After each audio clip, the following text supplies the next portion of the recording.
there is relatively minimal risk of the workers rising up and seizing the means of production. However, there is a pretty well demonstrated risk of right-wing authoritarians seizing government. Yeah. And so, that I think I was trying to kind of drive home that, on the issues of the now, certainly I think we agree more than we disagree. But in the long term, less so. All right, there he is. Look at this handsome gentleman, that luscious head of hair. How old are you? You are way too kind. Also, I like that's the first. I'm 33. 33 years old. Yeah. Hey, just a little heads up. That's right around the time that I started seeing a little horseshoe show up on my forehead. Uh-oh. So Uh-oh. keep an eye out for it. Well, I've decided I'm going full Elon Musk in the event. I'm just pulling, I'm just plugging every dollar I got into bringing that hairline back. Minute it goes, because I got to work with what I got here, So, dude, the before and after for Elon is astounding. Yeah, like he got some work done. That man, good for him. It's pretty wild. The guy does PayPal, and anyway. So I appreciate you chatting with me. I know we've talked a lot on Twitter, and it's I've heard you in a lot of the conversations you've had with Destiny and with. At least one with Hassan, and so I thought it'd be cool to chat with you sometime. I think you had an extreme reaction to one of the clips of me debating Hassan when we were discussing the most dangerous institutions in the world, and he said that I remember there was a clip of yours that somebody sent to me where you just lost it. Wow. Because Hassan had said that that the RNC was the most, or the Republican Party is the most destructive institution in the world, and the second most destructive institution was the Democratic Party. And then you brought up Chinese Communist Party, and I can't remember what else you brought up, but Putin's party, the one out there right now lining up tanks on the border with Ukraine. But I guess it's the Democrats because, not all of them are on board with Medicare for all yet, right? So that one kind of frustrated me. That said, I also realized, I guess at that point, after that, I was just thinking, probably not a good idea to be one of those screamy React streamers. It's fun. It's fun for a little while, and then I feel like it gets a little stressful. For me, politics, I've kind of stepped back a little bit, not with the intention of stepping back all the way, but just in the last month or two, step back just a little bit, just to kind of give myself some space, because I felt myself going down a road of I don't want to be one of these people that discusses politics and then it's just nothing but blood sport shit. Yeah. And ego. Feel like there's a lot of ego when it comes to these big debates, because it's more about looking credible with your audience instead of actually a good faith attempt to have a discussion where you're trying to get at the truth. Yeah. But I wonder, you're a self-described neoliberal. You're a big free market guy. I wonder if what that has been like for you on Twitch for the last year, because it seems like on Twitch or on social media, the extremes are really popular, right? So you got the MAGA people, and then you got the you got the the left, as it were, which as far as a concept goes, I mean, that is the idea of there being a left itself, with all the little splintering factions of it. But you're right. It is. It can be somewhat lonely. It's a somewhat, I guess, unique position to have on Twitch. But really, usually, folks treat it as more of a curiosity. Really, what is this? What is this about, man? Because if I'm not, at least I remember when I started out. Apart from folks like you and Destiny. It was, just commies and conservatives, man. I mean, straight up, it's crazy, and not just conservatives too. It's Trump conservatives, serious MAGA stuff. Do you view communism as inherently evil? No, it's just one of those things. It's not, it's not like the Nazis, where straight up the evil is baked into the plan. Part of the plan is annihilate the X, right? I mean, and I guess that may not be all fascists, but certainly Nazis. It was certainly in Hitler's book years before he ever got power. It's like, we need to conquer this slice of Russia and wipe out the people there for living space. So yeah, it's pretty baked in evil right there. But at this point, 100 years after the establishment of the first communist state, 2 or 3 dozen other ones. I mean, I know they'll say, well, that wasn't communism. And, academically speaking, perhaps it does not match with what Marx had in mind, but it is nevertheless what continually develops where it is tried, and it has virtually always led to bad outcomes. And where it's led to some benefit, it just seems like, why wouldn't you then be looking at, I don't know, Norway, Sweden, Germany, one of these social democracy type countries that has managed to get a lot of the outcomes that folks on the left would like? I mean, why wouldn't you look at that? Why would you look at somebody like, say, these Twitter tankies? Why would you look at them instead of looking at somebody like, I'm not sure if you're familiar with his work, but somebody like James Medlock or Matt Bruenig from the People's Policy Project. These are lefty people who they're, I shouldn't say lefty people. They are social democrats / socialists, and Matt Bruenig certainly describes himself as a socialist, to be clear. And they provide policy discussions. They talk about this stuff, and they provide ideas for how you could democratically bring the means of production under control of society, i.e., the state, right? And while that still isn't something I'd like to do. If you're attracted by those ideas, why would you look to the failures of the past instead of looking to, say Norway, which has a huge amount of its economy under state control, but is still nevertheless a prosperous democracy? There's some unique things there that we don't have, right? It's a small country. It's also got a ton of unique oil wealth, but, just why wouldn't you look at that? Right, so I don't you don't identify as a SOCDEM. You no, like full on. But it's very. I think the overlap is it's considerable. It's just that I suppose they have different ideas about what freedom is, whether freedom should be more pronounced as a policy objective than like equality. But generally, I think like you mentioned with the politics of today, with these radicals. Everywhere. It feels like online. I mean, they're usually allies rather than, competitors. It's a shame because I fall into this trap quite a bit where I find myself talking about, like I genuinely thought about a year ago when I was a big Bernie guy and, people were making jokes about hammers and sickles and stuff like that and comrades and guillotines and whatnot. I genuinely thought it was a joke. Yeah. Like I didn't realize that that these forces were serious. But it is kind of a trap because we're talking about a disproportionately, we're talking about a insignificant chunk of the country. Yeah. That hold on to these beliefs. It just so happens that they're very loud on Twitter and some of them are very good at getting Twitter likes. Like I can't tell you how many posts I've seen blow up with like 50,000, 80,000 likes with the cringiest takes possible. It's super wild. The only thing I would say about them is that I agree right now they're pretty irrelevant. I would only say a couple of things. First of all, I agree that they should be focused on, I suppose, somewhat accordingly. But it is worth remembering that a lot of the things they say do line up with the geopolitical objectives of now the second most powerful country in the world.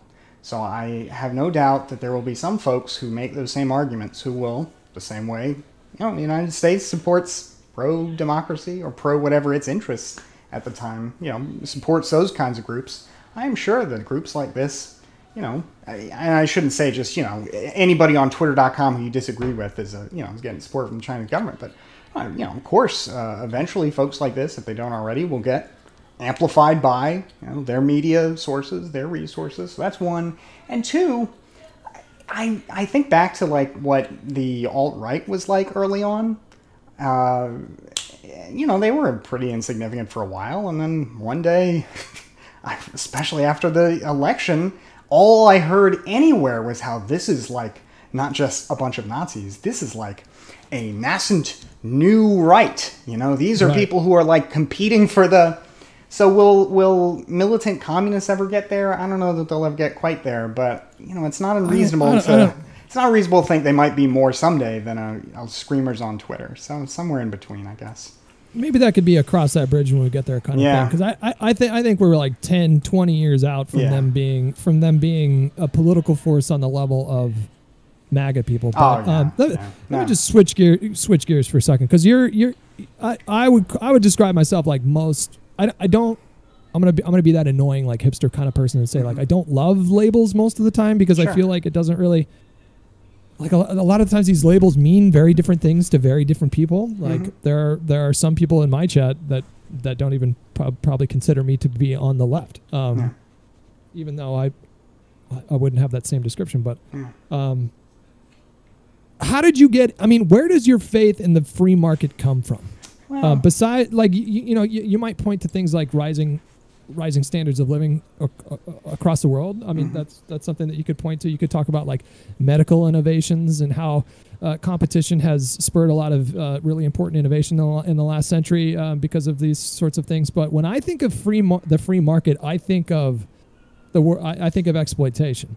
And this is where you kind of lost me a little bit in your debate with Vosh. And I thought that you made some points that I found compelling, but when you got hung up on the term exploitation, and there was the coconut on the island or whatever, and your reticence to call that exploitation really confused me. Well, so first of all, somebody in my chat just said, "Will militant communists ever really get anywhere?" Quote, "The Russian monarchy, 1900." So hopefully not, right?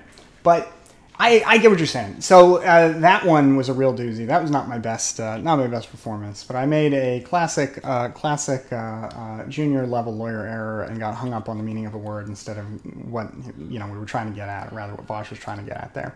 So that wasn't handled very well. But let me get to that. So the reason I was frustrated by where we were going is that I was trying to frame coercion as something that is violence and force, right? Not just need. Right? Or control over access to something, right? And I think Vosh had sort of got with this when he was saying, are you talking about basically implicit versus explicit coercion?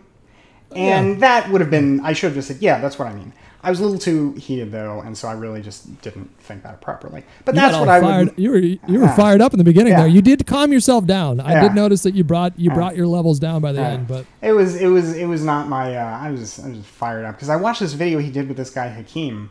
And it really made me mad because I was like, holy fuck, I had no idea. I felt like I had no idea who this guy really was.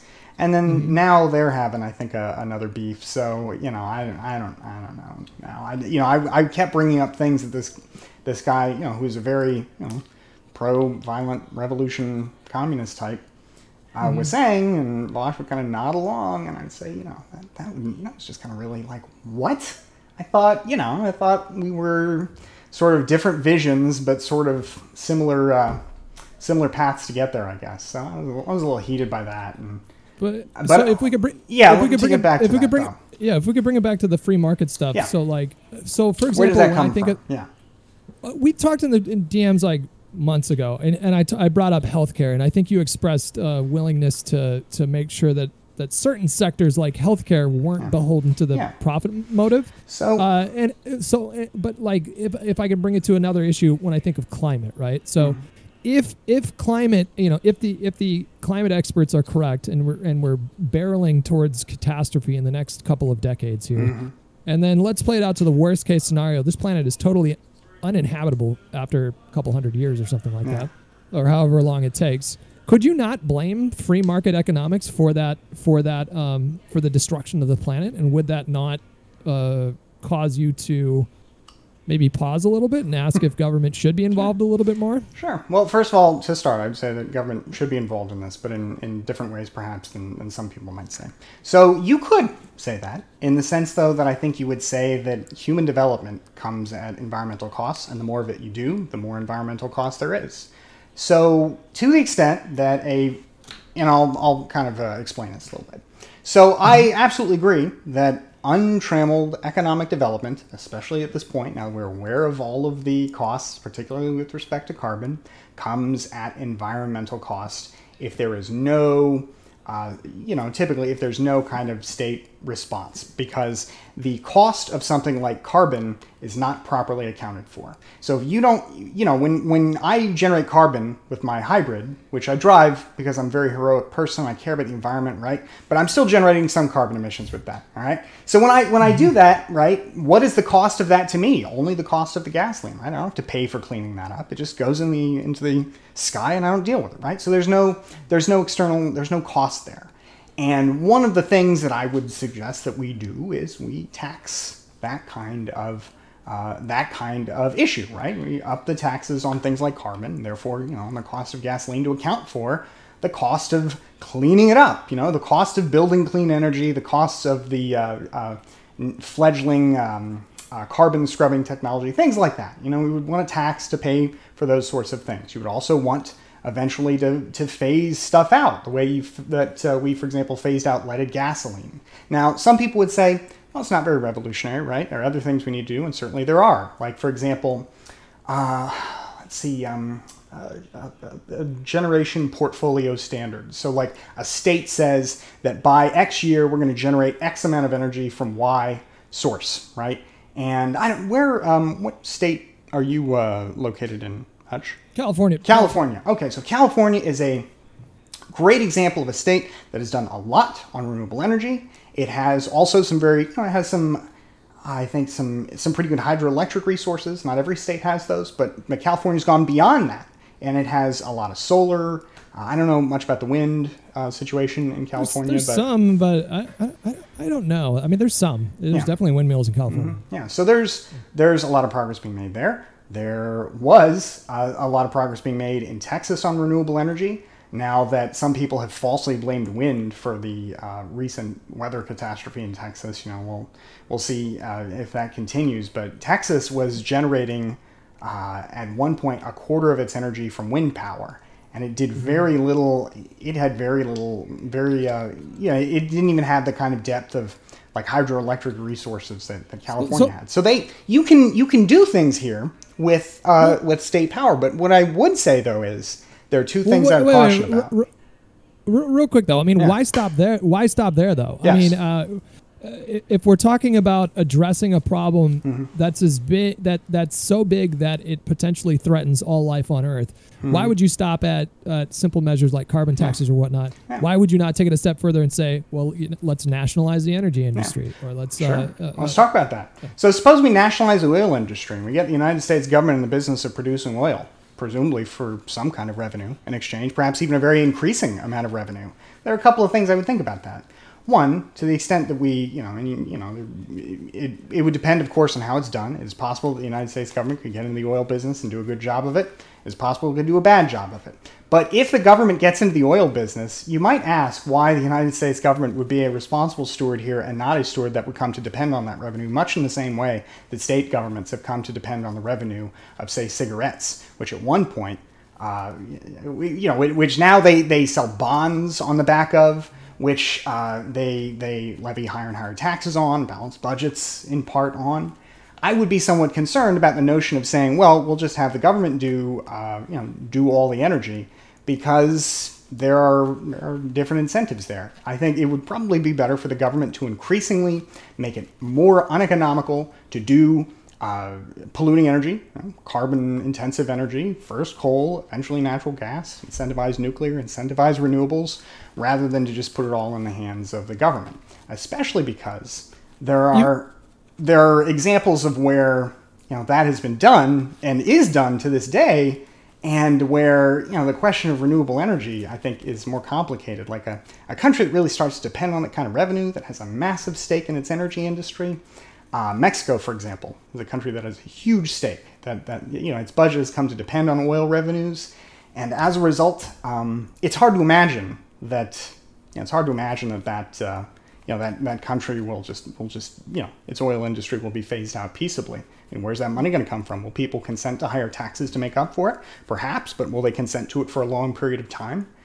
And that's why one of the things I would say with respect to government action is we do have to remember that we live in a democracy and we have to take government action that people are willing to sustain over different election cycles. Because if people feel as if they're giving up too much and not getting anything for it, you know, that's, I think, where you get reactions that sort of undo the good that government can do.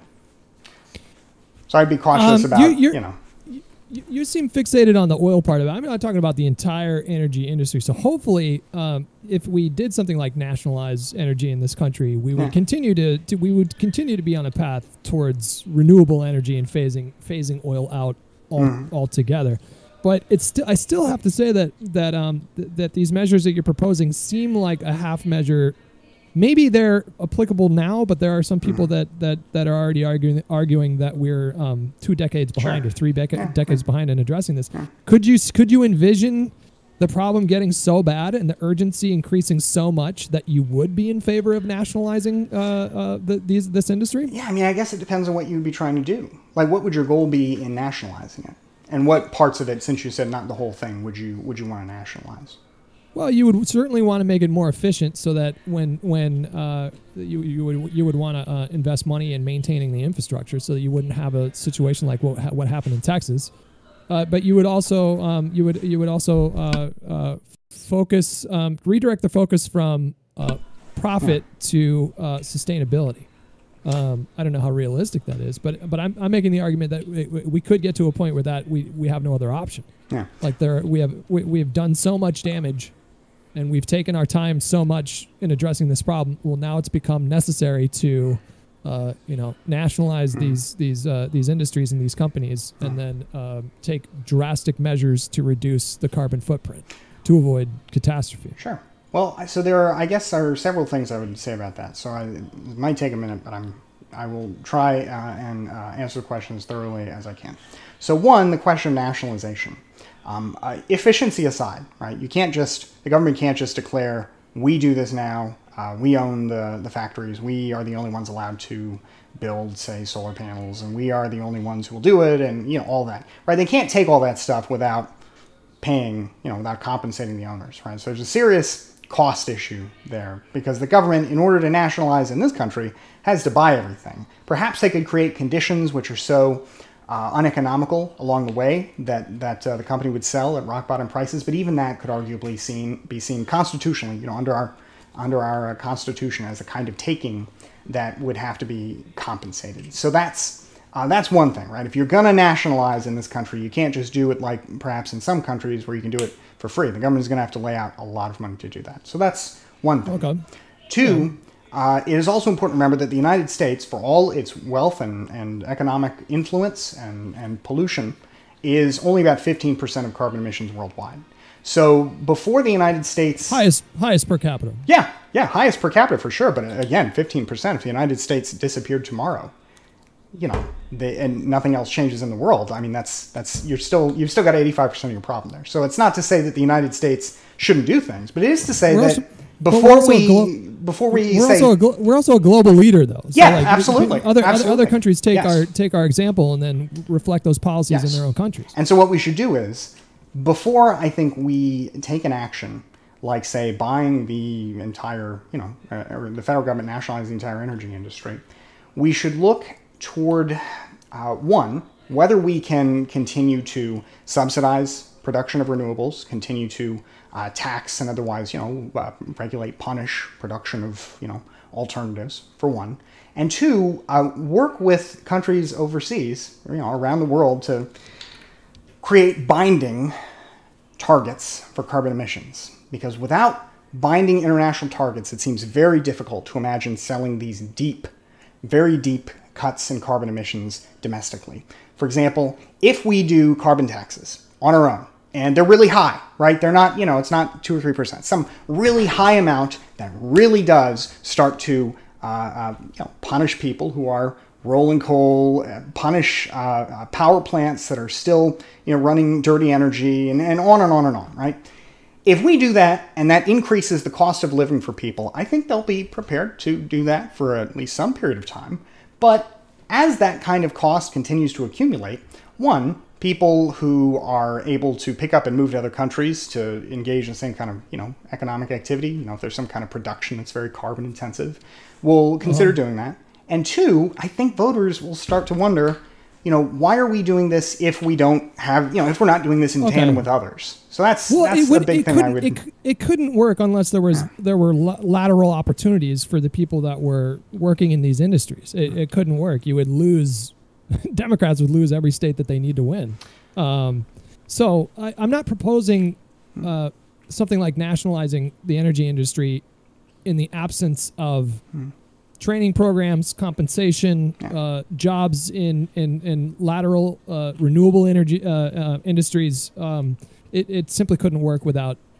I agree with you. Like you couldn't just disrupt this industry like that and then expect not to pay a serious political price for doing so.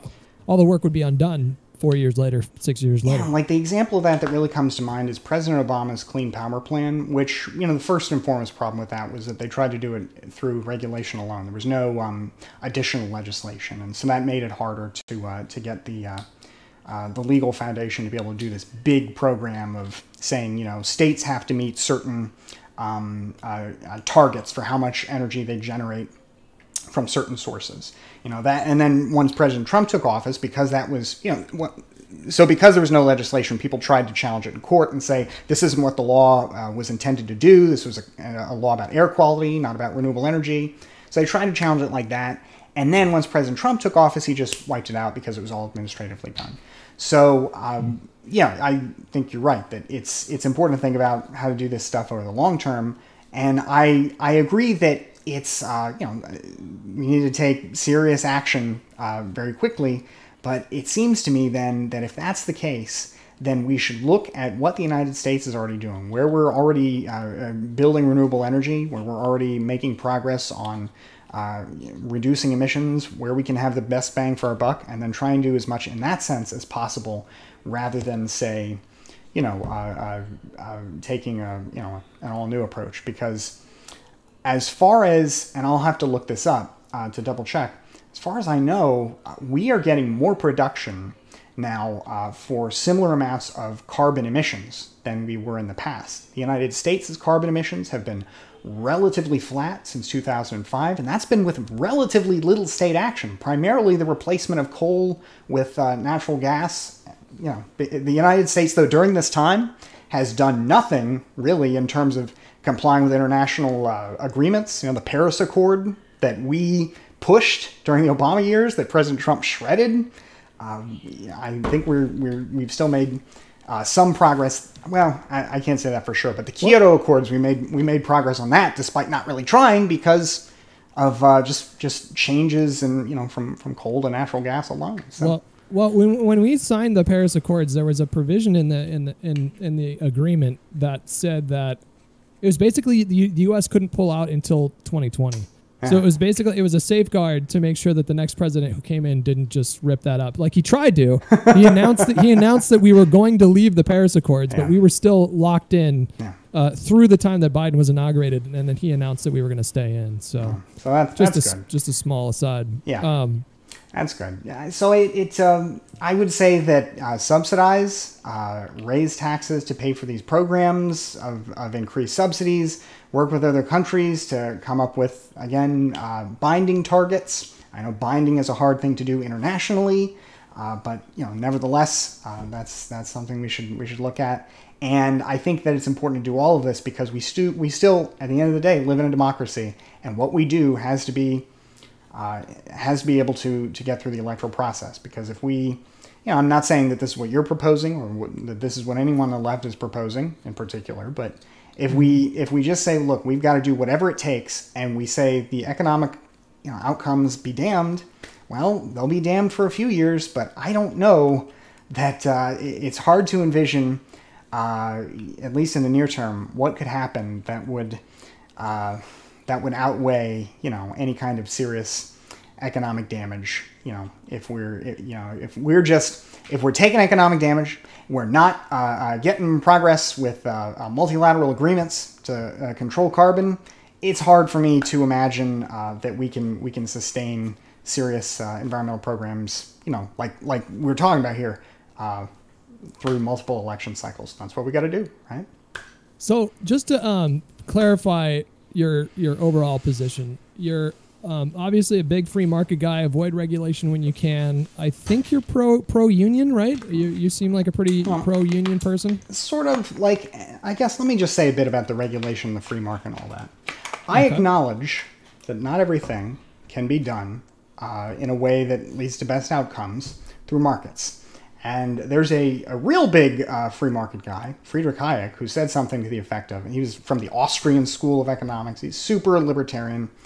He nevertheless said in a real good essay that, look, government at the end of the day is the most benevolent and, magnificent institution of them all because it's the one that makes all the others possible, right? Mm-hmm. Which is to say, even if you say free markets, free markets, free markets, you still need a government to do some things. You still need a government for courts, at least, for police, for military, at least. Those are the three things that almost everybody agrees on. Almost everybody, right? So almost everybody acknowledges that you need a state for some big things. I and other people who are part of this neoliberal project group that I affiliate with say that, we need the government to do more. For example, it seems like there are some industries that because of their unique characteristics, it seems like if you want to get good outcomes, the government has to get seriously involved. One of those seems to be healthcare. There are 24 countries that have very effective universal healthcare systems, and the United States is not one of those countries, really. I mean, our biggest problem is cost, but we also have middling outcomes for the amount of money we spend compared to countries like, say, Germany or Taiwan or the Netherlands or on and on and on, right? So it seems like, right, if you're taking an empirical approach, that's the way to go. Look at how those countries are doing it. Markets are not the 100% solution there. But sometimes, with other products, maybe with most products, markets work A-okay. So it depends on what we're talking about and what the unique characteristics are. And then sometimes we can make a case and say, you know what? Hey, the government needs to have a more active role here. So. Okay. Well, I mean, we'd have to go into more detail. I'm just naturally... when I came of age, I really binged a lot of Chomsky and Zinn, and there's this movie called The Corporation. I don't know if you've ever heard of it. It's like a 3-hour documentary where they talk about, was it the 13th Amendment that corporations were using to establish legal personhood? And they talked about how, okay, well, if a corporation is a person, what kind of person would they be? And so they go through the DSM and they diagnose corporations as a psychopath. And they go through each characteristic, and the corporations fit every single one of them. And so that was just my exposure to those kinds of ideas and that kind of literature and that kind of media back then. We can talk about corporate personhood. I know I didn't answer your question about unions either, so I'm happy to talk about both of those. Well, yeah. I suppose get into it. I want to get into the mind of a neoliberal and see where I line up here. So first of all, as far as unions go, I'm not like pro or anti. Really, I acknowledge that they have as much right to exist as corporations themselves, in the sense that they are voluntary organizations that people get together and form to bargain for better wages and conditions and things like that. Right. Mm-hmm. So, for example. I'm not a labor law expert, so I can't speak to the particular, the particulars of, say, the federal law in forming a union or all that. But when you think about something like a right to work law, and California doesn't have these. I'm pretty sure California doesn't have these. No, they do. Really? A right to work law? Holy moly! Okay, so the right to work law, is that the one where? Okay, so I remember I got a job working at a restaurant, and I had to sign a waiver saying they could fire me for any reason whatsoever, and it's okay because I signed this waiver. I don't know if that is what the right to work law is. I don't think so. Okay, I might be mixing it up with something else. Then. So that just sounds like at-will employment. And I didn't think they had that. I thought California was one of the exceptions to that too, but I guess not. This was over 10 years ago. It might have changed, but yeah. Yeah, I don't know. But several states, about 20, somewhere between 20 and 30, have what are called right to work laws. And what that means is that say you're negotiating, and I know sometimes it's not really much of a negotiation, but when you're taking a job with a company, the company says, okay, we're going to pay you, and we're going to pay you this much to show up for this many hours, whatever. And you are then told by the company, also, you have to, as a condition of your employment, be a part of this union that has come to an agreement with us that everybody who works for our company is going to be part of a union, right? In a state without a right to work law, that is a possibility because the company can have come to an arrangement with the union ahead of time, right, through negotiation, and the employee is told, look, join the union or you work somewhere else, right? So that's that when, and it's typically conservatives who push right to work laws, when they say, quote, right to work, what they mean is they want to ban that kind of agreement between unions and companies. And while in a sense that makes the employee somewhat freer in a sense, it really is to me a violation of the basic right to contract of the union and the company. And if the union and the company want to come to terms and say, look, you want to work at our company, you got to be part of this union, that's up to them. And we know that right to work states have reduced wages, reduced outcomes, and it's not exactly earth-shaking in terms of differences, I think, but it's still it's a serious difference. So that's the kind of like anti-union law that I would like to get rid of. It seems like it just violates people's freedom of contract, and in exchange, it puts a thumb of government on the side of business. And that's not, like, business already has plenty of bargaining power. It doesn't need the government to come in, on its side in that fashion. So I'm not pro-union in the sense that I think the unions need a lot of favorable rules, but certainly we should take all the anti-union rules and get rid of those. So would you ideally think that everybody would belong to a union where it was applicable? I mean, obviously it doesn't work if you're self-employed or a contractor or something like that, but if you're working for a big company, small company, do you think that, I mean, when you look at the favorable outcomes of unionhood, when you talk about better benefits, better wages on average, I think they make on average 11 or 13% more, something like that, definitely have better benefits. There's a social utility there, a very obvious social utility. I mean, it's in the better interest of the people of the country that people can better support themselves and have access to healthcare, that kind of thing. So I guess I'm wondering in what circumstances would you oppose unions? I mean, we talk about like police unions. Sometimes they can be destructive or whatever. Yeah. But, well, I'm sorry. I didn't mean to cut you off. Oh, go ahead. Yeah, well, I was going to say, police unions are sort of unique, and I think public sector unions generally are kind of unique because the relationship between government and the taxpayer is sort of different, I think, between, say, government or between a private company and its customers. There's not really an alternative to the government and to the police, and so the idea of, say, the police going out on strike, I mean, that's a very strange thing to imagine. It's not like you can just stop paying your taxes because the police have stopped policing, for example. So it's very strange, and there are different considerations with respect to public sectors, and it seems like that's a much more case-by-case question. I would be very much against police unions because of the inherent power that the police already have. But the bigger question, I think, is private sector unions, right? And I would say only that if people want to form a union, they should be free to. And if they don't, for whatever reason, maybe they don't like the dues, maybe they don't want an organization that will, maybe they're happy with their workplace as it is, then that should be up to them. The other question, though, as far as unions go, is the idea of sectoral unions, which seems to be the more successful way to unionize anyway.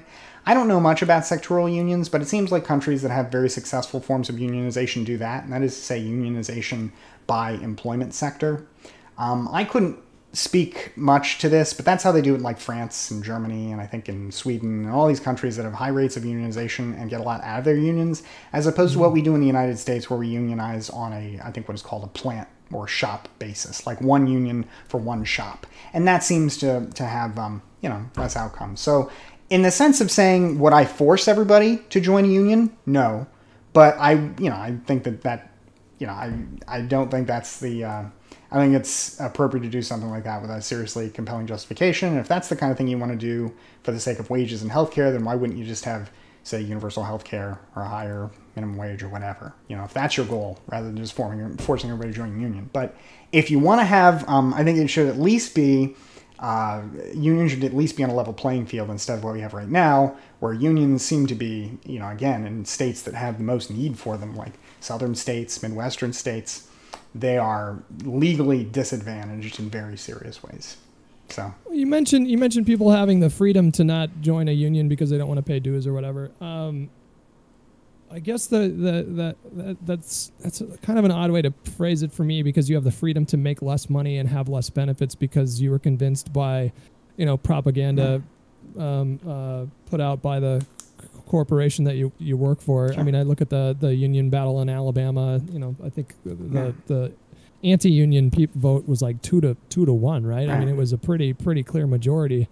So I guess when I think of like big corporations, big companies, the reason why I think of exploitation is because I think of these kinds of examples. You know, you had a really concerted anti-union effort in this area to make, you know, on the part of the company to make sure that they could, you know, ultimately not have to, you know, negotiate as much with their employees. And so I see the profit motive as being, it can be beneficial in some respects. We already talked about innovation in some sectors, but I see it as largely destructive. And so, you know, my position of being someone that like identifies as like a SOCDEM is I view the government as an important and necessary counterbalance to these very powerful forces, very powerful international companies. But if that's the case, then, you know, I mean, then why, like, it sounds like you would propose then that every business is, you know, somebody, like some kind of government, like, mandate for unions, that somebody has to form a union, right? Somebody,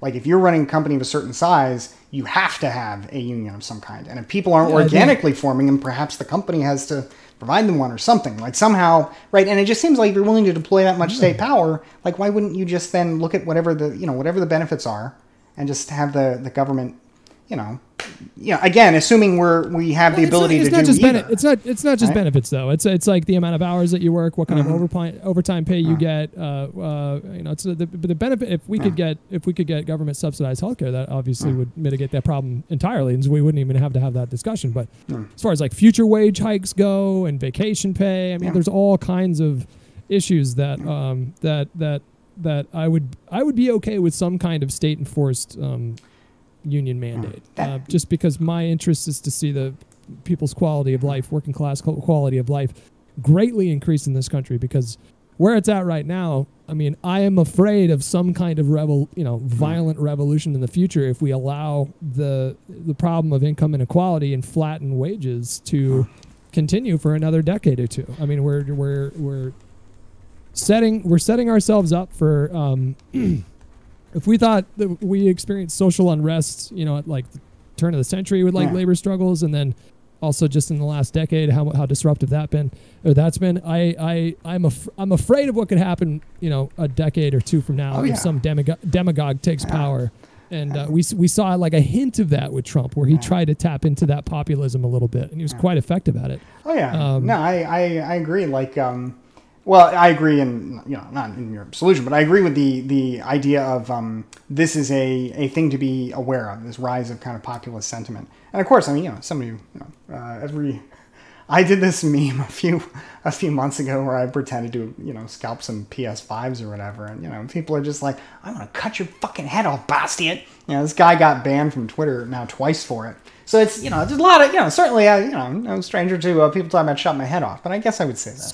Scalpers get the wall. Scalpers get the wall, right? You know, screw that. It's a fucking toy, all right? And it's a fun toy, but you know what? I didn't actually scalp these 13 PS5s. I just posted a picture of it from Reddit, and I thought it was funny.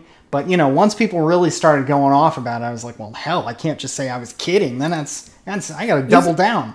But to talk really about, like, the issue... Isn't this, though, the perfect example of, like, the coconut on the island situation? No. Isn't that, like, the perfect real-world scenario? No If you have a limited resource, like a PS5, and then you have people with the means to you know, thousands of dollars that they can then use to spend money and then sell those at massive profit and then exploit, you know, other, you know, like working class people to, like, get a couple hundred out. Yeah, sure. You know, and that's the thing. That's the thing. All right, let me tell you about some of my customers who didn't actually exist. But all right, let's talk about some of them. All right, you know, not everybody has the ability to sit there at 12:01 a.m. and repeatedly click on Walmart.com to get that one PS5. All right, but what about Hutch? What about the family man? All right, what about the family man who works long hours? All right, and he just wanted to get a PS5 for his daughter who he loves so much. She wanted that PS5, and he was willing to pay me $700 for one that he couldn't have got for $500. Yeah, at the low cost of like a 50% markup. Hey, he would for what is your labor, sir? Your labor is clicking a couple buttons at the right time because he had enough money in your bank account. But so what, Hutch? I'm connecting him with something he otherwise wouldn't be able to get. What's his alternative in this situation? Because keep in mind, the alternative you've described is he doesn't get a PS5 at all. The alternative is that if you had less scalpers, and you would have people like this customer of yours would have been able to purchase a PS5 to begin with. I'm not a PS5 expert here, but I will say that as far as I know, it isn't the scalpers that made it so that there's just no supply of them. It's the fact that they have a very severe chip shortage, and for some reason, I guess we have real problems producing chips, and they're all made in Taiwan, and there's a lot of expertise goes on them or something. Just some shortage. Sony doesn't price the consoles, I guess, on their own for a variety of reasons. I guess it seems like consoles are kind of a loss leader. They want people to spend money on the games and the internet connectivity services and less on the console. But it seems like Sony just doesn't have enough supply, right? And there's also, I suppose, the argument of, Sony maybe wants to cut down on warehousing, rather than have these just kind of, but I guess the bigger point is, though, that even in a situation like that, that's sort of ridiculous, you're still connecting people who want a product, who otherwise couldn't get it, with a product that you've got available for them. The company that produces the product is made whole, right? The people who want the product clearly want enough to pay for it, and it's a luxury good that, it's a luxury good.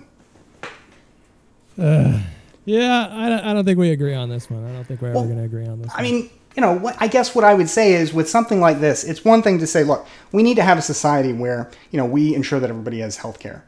And, because that's not a luxury good, right? We need that. What's the price you would pay to not die, right? That's a very different question than what is the price you would pay to provide a PS5 to Bastiat's fake, theoretical daughter in this situation here, right? And in healthcare, I can make a very clear argument and say, look, there are examples, all right, of where we have policies that work in other countries that work great, in the Netherlands, where they don't even get rid of, private healthcare completely, right? They just have very active government involvement to ensure universal available service at affordable prices. And healthcare is a unique good, and that's cool. But with some other things, like, say, the PlayStation, to say, well, the government should step in and ensure that, you can't overcharge, you can't resell, what exactly is the social good achieved? What is the purpose, and what are some of the costs, So maybe you could have some kind of regulation to put a cap on, like, how much you can resell these things for. But I don't know how effective that would be if people are just exchanging cash and they're not reporting it to the IRS at the end of the year.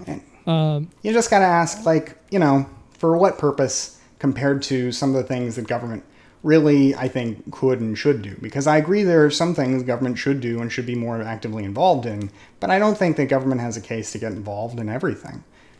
So, yeah, I mean, I guess I'm speaking more from, like, an idealistic point of view. I can't see a practical government solution to the scalping problem, so I don't spend a lot of time and energy on things that I don't see a practical. I would challenge your idealism on that. I mean, I believe you were talking about the police earlier. Would you really want to put a person in another situation where they might face contact with the police because they resold a PS5? I mean, because ultimately, of course, all laws have to be enforced in some capacity by the government. Well, I mean, I don't know how involved the law enforcement would be. Like, unless you had to do these sorts of transactions in, like, a specific location where there were witnesses there to, like, make sure that the transaction was done properly. But I'm not suggesting that. I mean, would you be willing to have the police enforce these laws? With respect, at some point, if they don't, then they exist, but they're just not respected, which itself sort of undermines, respect for the law generally. Well, I think in this scenario, I don't think it would be like the enforcement of it would come in the form of a police officer showing up at your house. It would be like other government agencies that are like watchdog groups or whatever. Yeah. But again, I don't want to go down too far down this rabbit hole because I'm not seriously suggesting that kind of law.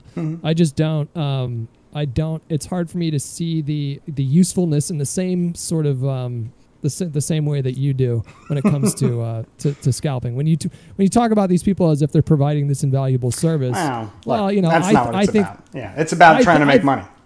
Yeah, I think of, like, the 20 people that were refreshing the Target page trying to get their PS5, and then they got fucked because somebody bought 20 and then sold it for 100% markup or whatever they're selling it for. Yeah. I'm sure there were people selling PS5s for $1,000, $2,000. I mean, I don't know, but it wouldn't surprise me. That's just how these console launches go. If you wanted to talk about the police situation, I'm curious to hear what your thoughts were. I mean, my big thing that I was getting into it with my chat about was the fact that I agree. I think most reasonable people in this country agrees that there are overarching problems with law enforcement that have gone on for decades that need to be reformed or remedied in some fashion.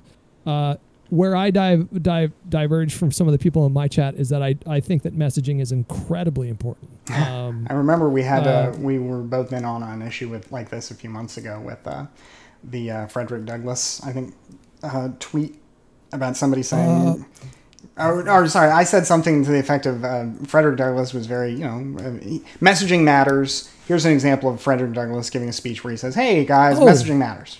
Okay. Yes. Right. Yeah, I do remember that. Yeah. Okay. Yeah. Sorry to cut you off. That's no. Go ahead. Jump in at any time. But that was the point that I was making, is that there need to be clear goals, and there need to be logical. There needs to be a logical strategy to accomplish those goals. And I think, unfortunately, right now, in periods of social unrest, and I'm not even like blaming people for being angry. Like the fact that people are angry in the streets, sometimes rioting, sometimes looting, sometimes committing acts of violence. I think that while we should focus on those things and try to minimize those occurrences as much as we possibly can, it makes way more sense to focus on the problem that is incensing these mobs to begin with.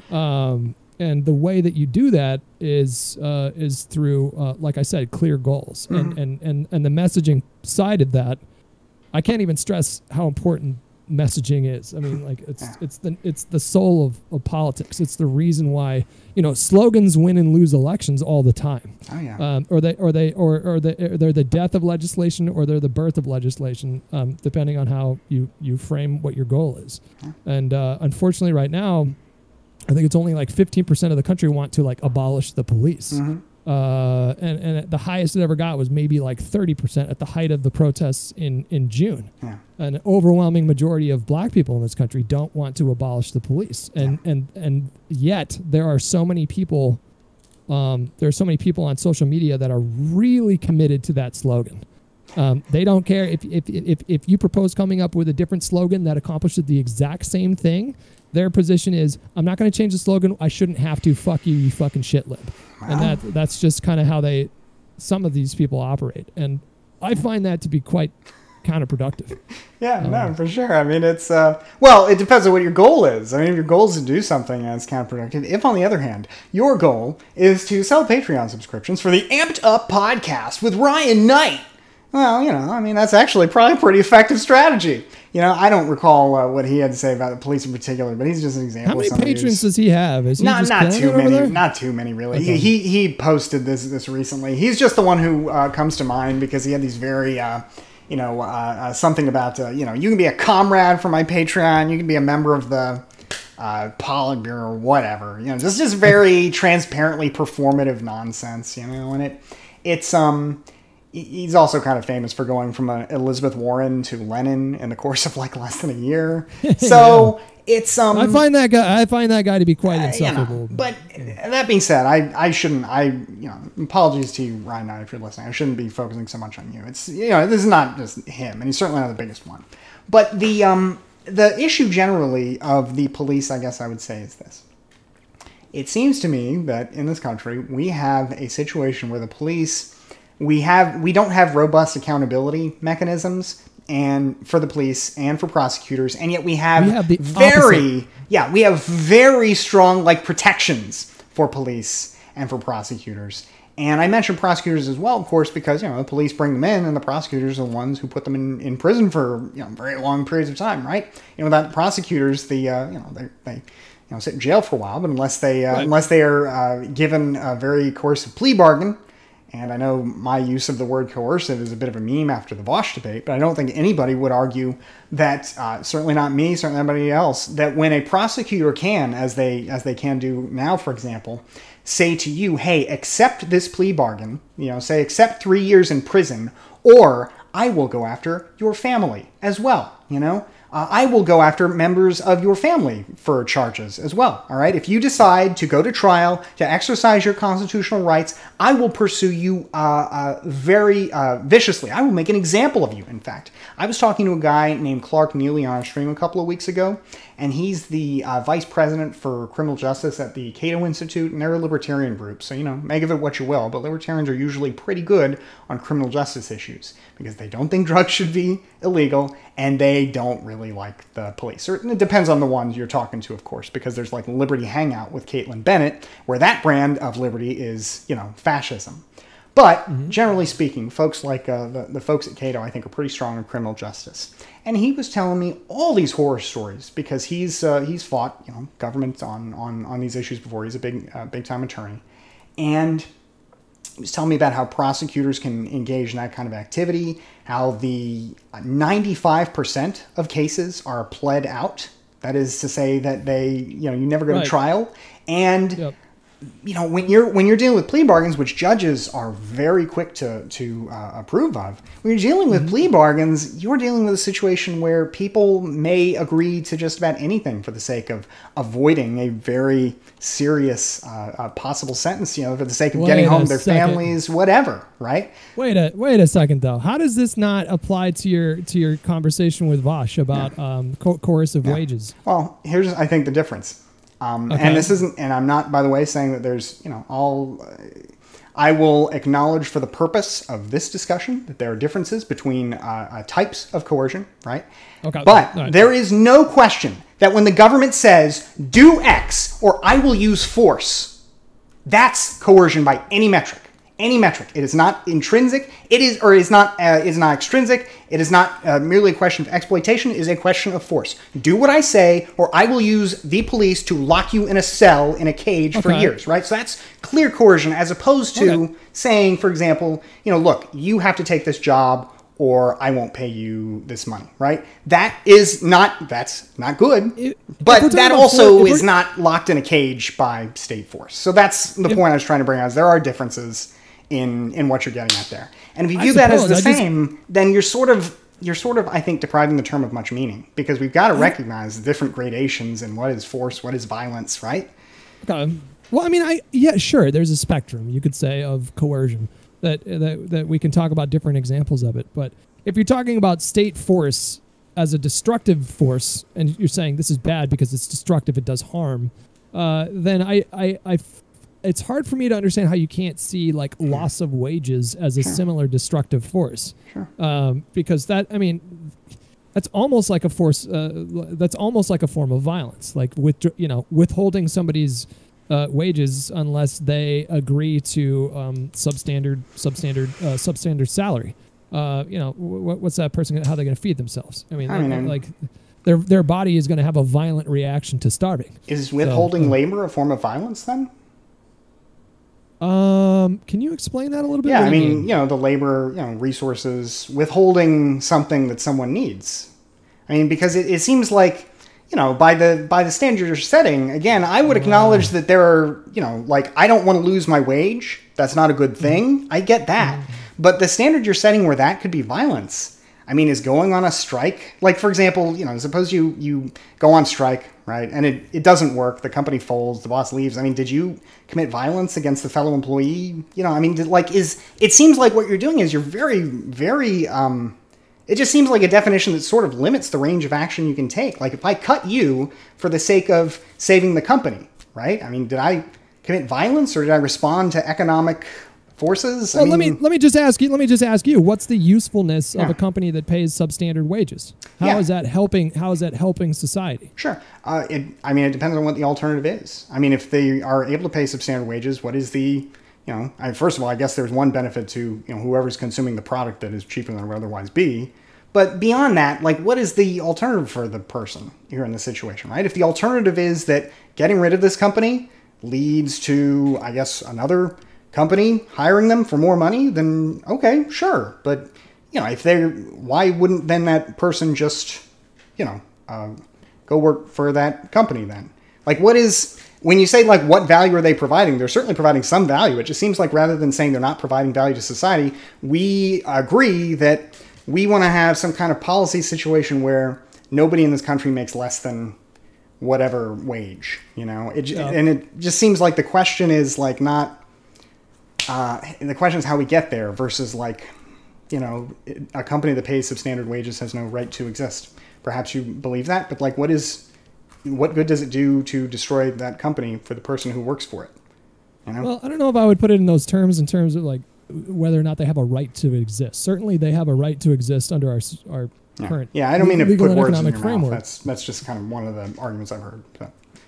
That exists. I mean, and like certainly some perks would be like cheaper commodities, so like, you know, affordable iPhones. That's like one of the reasons why we can afford these things, is because these companies are paying substandard wages. But if you could snap your fingers and make it so that everybody in the world was making enough money to support themselves and potentially, you know, a small family or something like that, you know, would you do that? I think probably you would, but like maybe where you and I disagree is like the methods by which to get there. And I think this is I really appreciated the fact that during the end of the debate with the debate you had with Vosh, you stressed the point that you guys are basically allies, and I think both of you acknowledged that, and I appreciated that a lot. But you talked about how you both have very similar goals. You just have very different visions for how to get there. And that seems to be the case. That I agree with that. Although I will say I left that debate thinking, where exactly is the socialism here? Because if socialism means we will do co-ops by force if we've done a study and several studies conclude that this would be a good thing to do. Okay, I mean that seems a little. I was a little curious about his politics at that point. But what I was trying to express there was like, look, if right now at this particular political moment, it's not. There is relatively minimal risk of the workers rising up and seizing the means of production. However, there is a pretty well demonstrated risk of right-wing authoritarians seizing government. Yeah. And so, you know, that I think I was trying to kind of drive home that, you know, on the issues of the now, certainly I think we agree more than we disagree. But in the long term, you know, less so.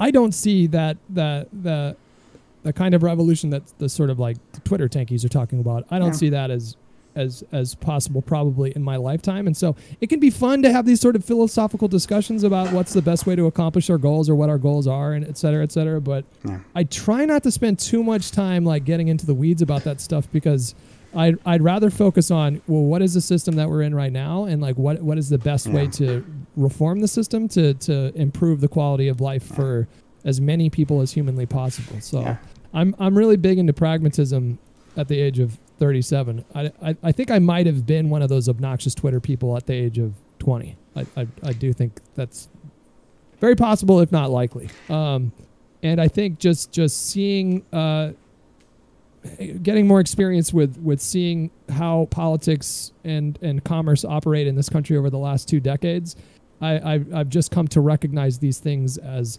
things that exist and things that will continue to exist for years and decades to come. And so my focus is, well, how can we use the state to improve people's quality of life? And you kind of like, you seem to sort of cringe a little bit at the idea of like a threat of state violence or whatever, but I guess I just don't have the same take on that one. I'm not imagining like a group of like, you know, socialist police officers like kicking down the doors of Coca-Cola with batons and like beating executives until they pay their workers better. I don't think it necessarily needs to go down that sort of violent rabbit hole. I don't know where you're where are these concerns coming from? Do you have like historical references? Well, I guess it depends on what you're talking about. Like if you're saying just raise the minimum wage by a few dollars, you know, then that, you know, most companies will react simply by. What about $15? Yeah, I mean, you know, from what I saw, the research on the $15 minimum wage was that it would depress future hiring in some capacity. It would have some effect on existing employment. And of course it's marginal, but I mean, you know, you did describe the loss of somebody's income as a form of violence. So it's certainly not marginal for the people who face it. I mean, for what it's worth. And the only source I have on hand here is the CBO report that said it would pull, I think 1.3, I shouldn't say this for sure. I don't know how many people it would pull out of poverty. I want to say 1.3 million, and it would lead to 1.3 million fewer people working, but I may be misquoting that. What I do want to say though is that would result in businesses, you know, some businesses would close, probably larger businesses would grow, and smaller businesses would wilt accordingly. But, you know, that is that is what it is. That's just taking an existing policy and ratcheting it up a little bit. And I think most businesses would probably just do that. And customers would pay a little bit more. There would be fewer, some fewer jobs created. And that would be, that is sort of, I guess the quote unquote harm in that situation. I shouldn't say quote unquote, it is harm in a sense, comes in the form of those future jobs that are not created because, it's harder, it's more expensive to hire people. How do we see that? Do those jobs hurt? How can we ever count them? Right? How many of those jobs would have gone to people that already had another minimum wage job? Yeah, I mean, that's another interesting data point that probably would need a little bit more clarity on. We don't know. I assume that many. Yeah. I know, like I worked minimum wage jobs when I was a lot younger, and the people that I worked with probably, like, this is just a guess, but probably like 50 to 75% of people that worked at this Burger King that I worked at also had another job elsewhere. Yeah. So if we lose, 1 million jobs or whatever the CBO projected, obviously I wouldn't be happy unless the people that actually lost jobs, I wouldn't be like super thrilled unless we had a strong welfare state, strong enough to support these people while they were transitioning into a different kind of job. So it's not like I envision just raise the minimum wage and just let the market just do its thing. It would have to be accompanied by strong social safety nets as well. Yeah, I guess this is the big difference for me with that approach, is that what I would want to do with these free markets is I would like to say, all right, we know they generate a lot of wealth and a lot of income and a lot of resources, and they are typically more effective, when it comes to things like production than, say, a very tightly regulated or very, government-controlled industry. What I would like to do is, if we have a social objective we want to achieve, like, say, we want better health care or we want higher wages, then I would rather than just say, okay, we will wave the magic wand and every business must pay $15 an hour.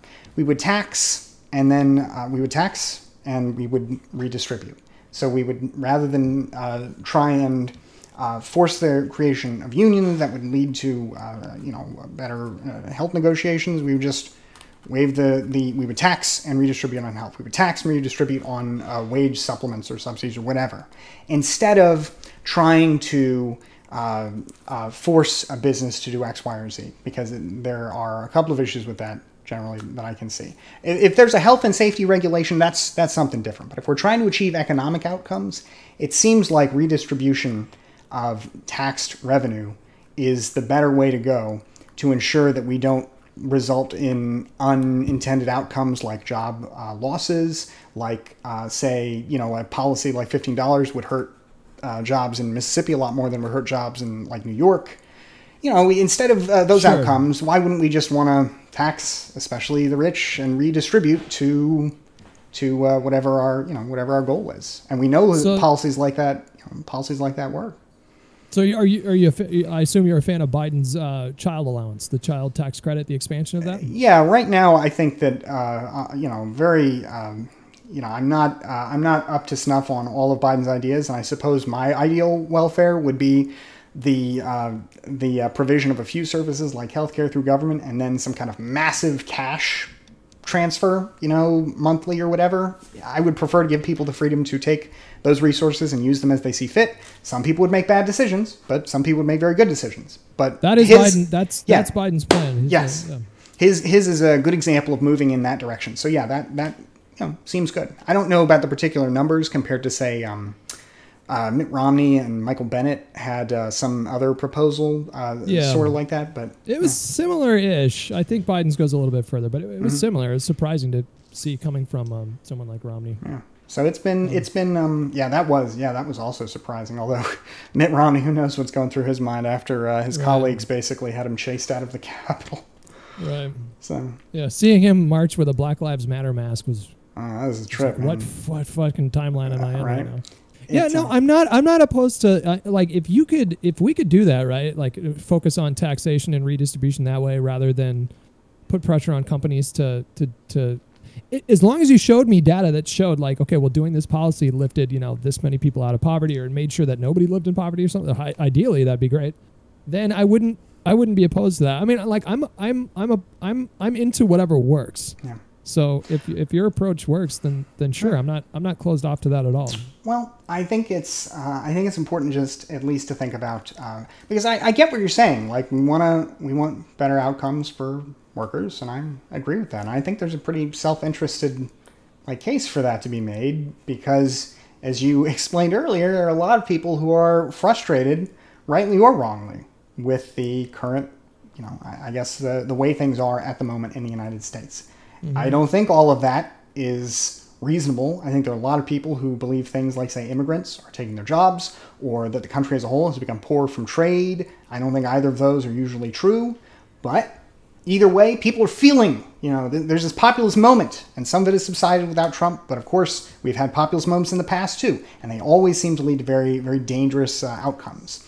So yeah, I think that the government should take actions to address, basically improve people's lives. I think that's important to do, even from a self-interested perspective, even if you don't really care, even if you just want the best outcome for yourself. I think that you should be pulling for things like, child tax credits and some of the other COVID relief, the infrastructure bill. I mean, I don't know everything that's in the infrastructure bill. I know there's some questions about, whether it's infrastructure or not, but ultimately it seems like Biden has been doing a lot of good things. It's pretty girthy proposition. Yeah. Let's see. Can they do reconciliation again at the end of the year? Or do they have to wait until 2021? Gosh, I don't know. I'm sorry, 2022. I don't know about the timeline. I know that it has to be something that's related to to the budget. But yeah, I don't know about the timeline. Up to 10 years. I don't think it can. The effect of it can go beyond 10 years. I think is what I read about. Oh wow. Yeah. Reconciliation. So I don't know. I'm sure they'll try, but it it seems like right now we have hit a moment in history where inflation is pretty well under control, and while that is the case, if that changes, then what the government should be doing, I think, should change perhaps accordingly. But right now it seems very difficult to push inflation up, and so if the government therefore wants to borrow more and spend more, now, with very low interest rates, it seems like the time to do that. So I think there was some kind of report that came out today, some kind of government report that came out today about inflation that showed a pretty high rate of inflation. But what I was reading from, I read some article from an economist. They were talking about how it's expected after the year that we just had to see a short spike in inflation, because we saw prices going down last year because of the economy kind of floundering a little bit. So. That's just sort of an aside. Do you view people like? Is his name Ryan Knight, Proud Socialist? Yeah, and he's just a Twitter memer. I don't mean to single him out in particular. He's just the most recent one I kind of squabbled with. Well, I consider him a problem, but do you consider people like him, or do you consider people like Hassan, or do you consider people like Bernie Sanders, Brianna Joy Gray? Do you consider them to be allies? I guess it depends on the issue, right? Like in the sense of, opposed to Trump and, Josh Hawley, maybe, if he makes a run at the White House, opposed to the MAGA movement, then sure, yeah. Beyond that, though, I mean, 3 of those people are entertainers, and and then there's Bernie Sanders, and there's nothing wrong being an entertainer. That's it's a good thing too. But it's not, I mean, that's, it's not like, I think their interests and incentives are different. I mean, they're, I don't think it's like when somebody. I think that's a little different than, say, a politician, to think about their incentives, what it is their goals are, what it is they're doing. And I'm not saying that's even as a bad thing, right? Like they don't have the same pressures to compromise, for example, that a senator does. You exist in the same arena. You exist in the same arena as these entertainers. Yeah, I'm an entertainer too. You're trying to spread your message. So yeah, same thing. I do consider these people allies. I think it's important to call them out and push back. If you're going to be a force on the left, it is a much bigger tent on the left than it is on the right these days. But as long as people like the people you mentioned, Josh Hawley, Tom Cotton, fucking Gates, although I don't know how much of a political future he has after this. But then again, he's a Republican. They don't really experience consequences, so who knows where that one's going. As long as we have this sort of creeping fascism over here that is a legitimate threat when you have people like Tom Cotton writing a op-ed for whatever it was, the Wall Street Journal, saying we need to send in the tanks and send in the guns and start shooting people, basically. Right. Then I think at the end of the day, even after you criticize people that maybe aligned with you on many issues, but maybe you feel like their messaging isn't that great, it is important to recognize that in the face of this over here, there needs to be some kind of solidarity over here. Just some kind. Sure. Yeah, I'll gladly work with the Soviet army to defeat the Nazis. I'm gladly, not to say that, I'm just being a little facetious there. No, I agree. It's important to, beyond that, to recognize that on a lot of issues like, on a lot of issues like criminal justice, right? I don't agree with the idea of defund the police. But, I mean, if you're out there raising awareness of the problems with our criminal justice system, well, that does some good. I mean, I hope that it doesn't, I guess this gets back to the messaging point. I hope that the messaging of, like, defund the police doesn't do more harm to the cause of police reform than, say, the benefit that is done by talking about these problems. I kind of doubt that the messaging does more harm, but I really don't know. Maybe you're more aware of that than I am, but... I'd have to find you the article, but I think at this point we do have data that shows that we lost more than a few House seats in 2020 because Republicans really hammered the Democratic candidate or incumbent about defund the police, and the right wingers in this country did a really good job of marrying the Democratic Party to that movement, even though the leaders of the Democratic Party were doing everything they could to put distance between themselves and that movement. It didn't work, and the Republican messaging was really effective. And so, unfortunately, I think it did do some harm. At the same time, I get why people are angry. Like I was telling the chat before you got here, I chanted those words in the street, and it felt empowering and it felt good and that kind of thing. But that's me marching down like Hollywood Avenue. That's different from me. Being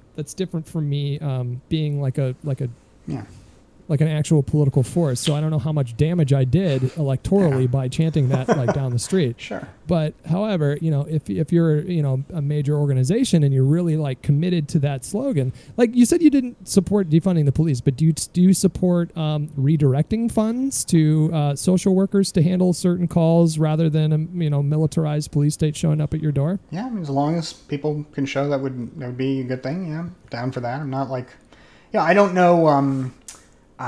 It seems like perhaps one of the things that seems difficult with police departments is it seems like low pay in some police departments has resulted in unions instead being able to provide other benefits like higher job security. So perhaps it would be easier to have better trained police. Perhaps it would be easier to have more turnover with police. It'd be easier to hire good cops if you could pay them more, and then you could perhaps cut on some of that, incredible job security. That means that when somebody, for example, does something that is, horrific, that is caught on camera, well, it's very hard to get rid of them. So maybe that's going to be a tough sell. It's going to be a tough sell in this climate to give police officers raises. I'm not, but that also depends, right? Like other, because like the police aren't a national institution, right? They're different on different localities, and there's. It's. I guess what I'm saying is I'm certainly open to the idea. I'm just, I wouldn't say like categorically I'm prepared to say the police should have like less money as an institution. I think though it would certainly be nice, because one thing I learned over this past year that I didn't know was that the police in some cities consume like 40-50% of the budget, and that is a pretty massive municipal expenditure. If you want to do other things like, I don't know, you want to build some public housing or whatever, at the local level, if you could cut some of that police budget a little bit without some kind of negative consequence, or without too negative a consequence, I guess, then you'd want to do that. But okay, so I had somebody in my chat by the name of Tampax, old school mod regular. He asked, can you ask him to expand on his position of open borders? Yeah, sure. I do want to do the corporate personhood thing at some point. I forgot about that. You asked all these really good questions. I just really am interested in stuff. I've got ADD, so I go in all these different directions. Okay.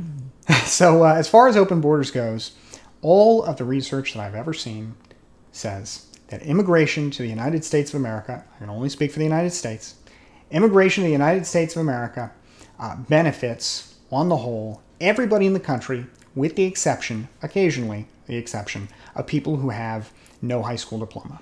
Otherwise, the economic benefits of immigration with respect to more economic activity, economic growth, and this is including the costs of things like services that are provided, government services that are provided, and yet, to people who are not paying income taxes because they're illegal immigrants, right? Even counting that loss, even counting the losses that come with illegal immigration, people being paid under the table and not taxed, still provides net benefit, right? Yeah. And of course, there's all the benefits that come from immigration. Otherwise, people who come here and start businesses, things like that.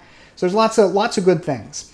All the problems seem to result from or at least almost all the problems seem to result from our refusal to let immigrants in legally. And so we get things like, say, an immigrant comes here and works for a substandard wage in miserable conditions, and what can they do? Even though this is illegal, they can't do anything because they've already broken the law when they come here. And so when they call the police, they're at very real risk of being deported. So they can't complain about a minimum wage violation or health and safety violation or whatever, right?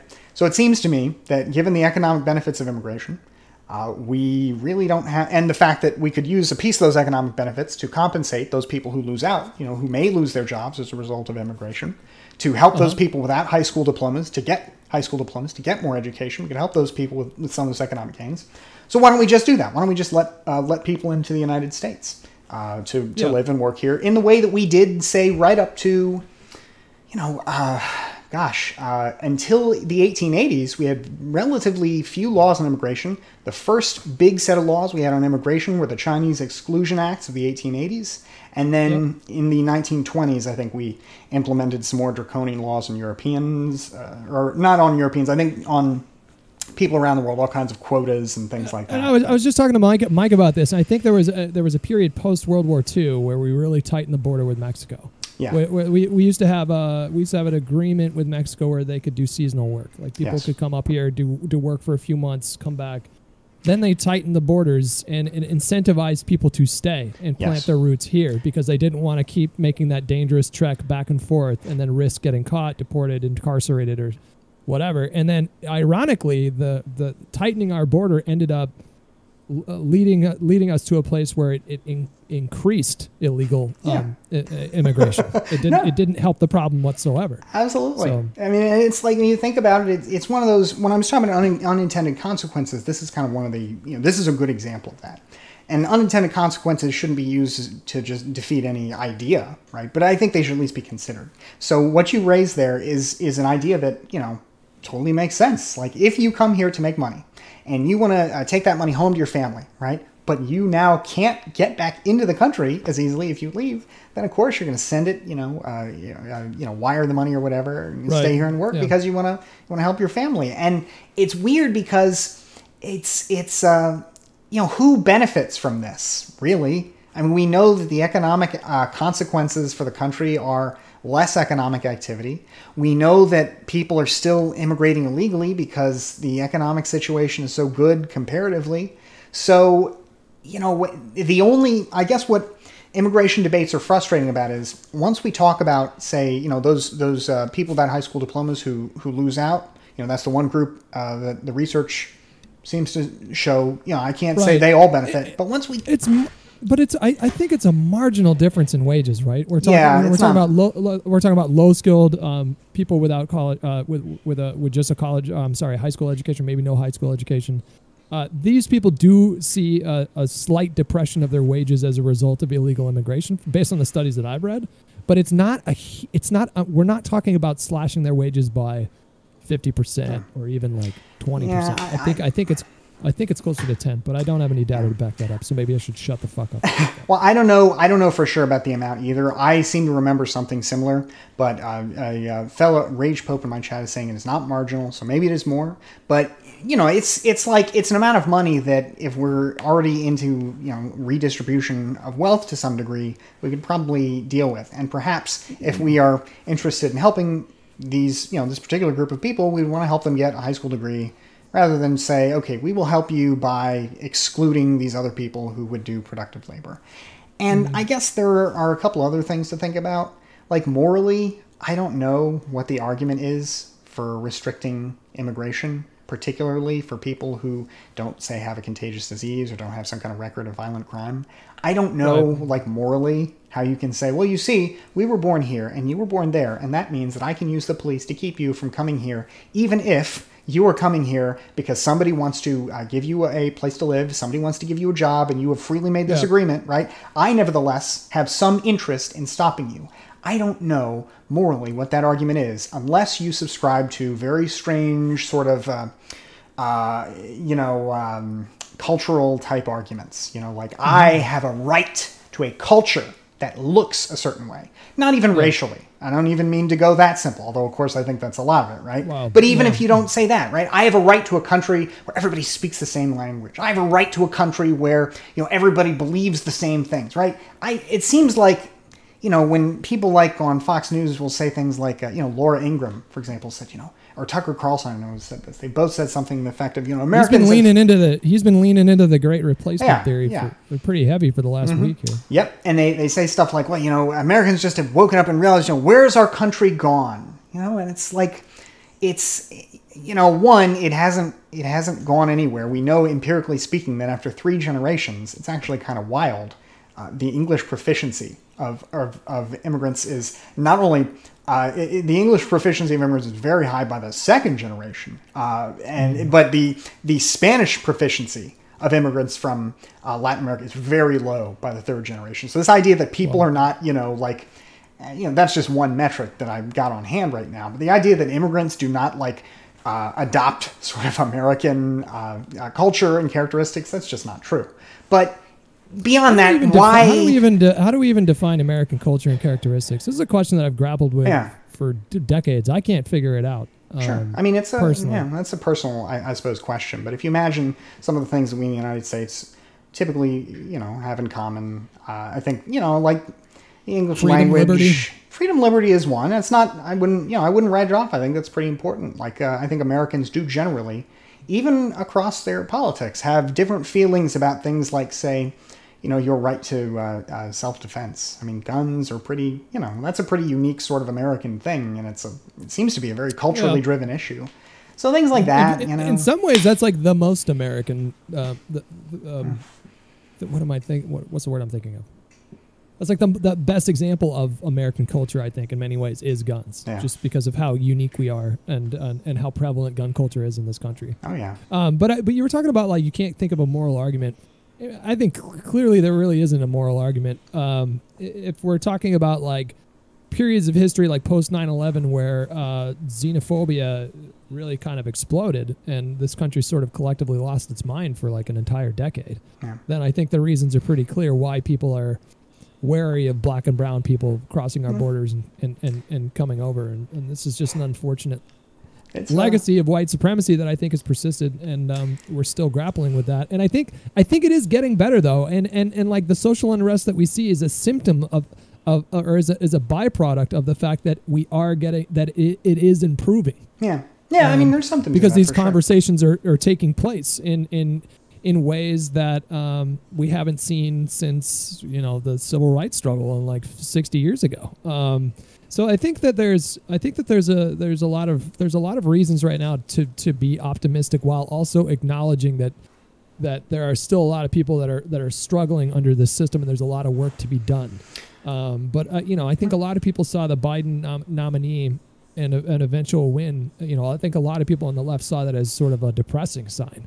But I don't hold that view. I mean, I think I've grown more optimistic as I've gotten older, because it used to be so much worse. When I think of how open homophobia was just in the culture, and how open transphobia was, if we're just going to focus on these two issues, just 20 years ago. I mean, we're talking night and day.